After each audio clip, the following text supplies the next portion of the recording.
មួយទៀតបើបួយចង់ធ្វើបួយប្រាប់តាមខ្ញុំហ្នឹងហើយថតហ្នឹងខ្ញុំប្រាប់តាមឲ្យទៅបួយស្គាល់នេះប៉ារ៉ាម៉ែត្រនៅលើនេះបើអាសូរលើហ្នឹងប្រាប់តាមខ្ញុំមកខ្ញុំឲ្យធ្វើតាមខ្ញុំទៅបានហើយអញ្ចឹងបាទឲ្យទៅបួយដឹងចុចបានហើយខ្ញុំថា POG ឃើញ ISO ចុច set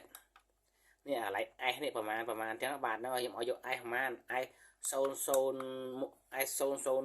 មួយក៏ S 02ឬក៏03 04 05 06អញ្ចឹងណាបាទធ្វើតាមខ្ញុំមកហ្នឹងហើយ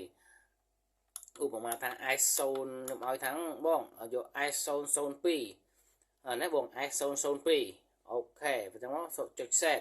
បាទចុច set អញ្ចឹងឃើញលេខ0អញ្ចឹងណាបាទអញ្ចឹងយកលេខ0ហ្នឹងដាក់លេខម៉ានលេខ1ឬមួយក៏លេខ2ឬមួយក៏លេខ3អីចឹងណាបាទហ្នឹងអញ្ចឹងណាបងអាហ្នឹងឧទាហរណ៍ណាបាទអញ្ចឹងណាបាទអញ្ចឹងខ្ញុំដាក់ត្រង់ឧទាហរណ៍ឲ្យតែបួយដឹងប៉ុណ្ណឹងមកបានអីអញ្ចឹងអ្វីគឺបានដូចចិត្តអញ្ចឹងបាទហ្នឹងហើយការងារទៅប៉ុណ្្នឹងឯងបងស្រួលឯងបាទអាហ្នឹងបាទហ្នឹងហើយ